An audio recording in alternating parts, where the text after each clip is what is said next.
Inflammation இந்த வீக்கம் அப்படிங்கிறது நம்மளோட பாடியில அவுட்டர்லயே ஏற்படலாம், இன்னர்லயே ஏற்படலாம். முக்கியமா இந்த ஜாயிண்ட் இன்ஃப்ளமேஷன் அப்படிங்கிறது வந்தா தாங்க முடியாத ஒண்ணு. ஜென்ரலா இது மூட்டு வலி அப்படின்னு சொல்லுவாங்க. ஸோ இது ஒரு காமனான ஹெல்த் கண்டிஷன், எல்லாருக்குமே வர்றது அப்படின்னாலும் இது கொஞ்சம் தாங்க முடியாத வலி கொடுக்கக்கூடிய ப்ராப்ளம்னு தான் சொல்லணும். இது இப்ப இருக்கிற எல்லாருக்குமே வருது.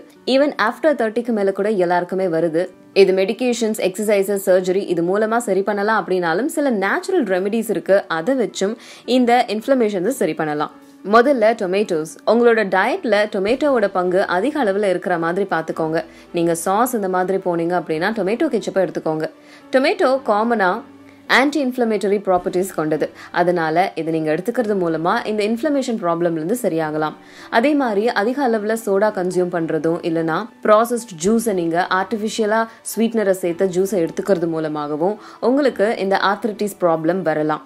அதே மாதிரியே சுகர், ஒயிட் சுகர் எந்த அளவுக்கு ஒயிட்டா இருக்கோ அந்த அளவுக்கு அதை பாலிஷ் பண்ணிருக்காங்க, ஆர்டிஃபிஷியலான ஸ்வீட்னரை சேர்த்திருக்காங்க அப்படின்னு அர்த்தம். ஸோ இது அதிக அளவில் எடுத்துக்கிட்டா இது ஒபிசிட்டி மாதிரியான ப்ராப்ளம்ஸ் கூட தரக்கூடியது. அடுத்தது ரீஃபைன் ஃப்ளவர். ஃப்ளவர்ஸ் பொறுத்த வரைக்கும் பார்த்தீங்க அப்படின்னா இப்போ நிறைய கிறிஸ்பியான ப்ராடக்ட்ஸ் நம்ம சாப்பிடணும் அப்படின்னு ஆசைப்படுறதுனால ஃப்ளவர்ஸ்ல நிறைய கலப்படமும் கலந்து வருது.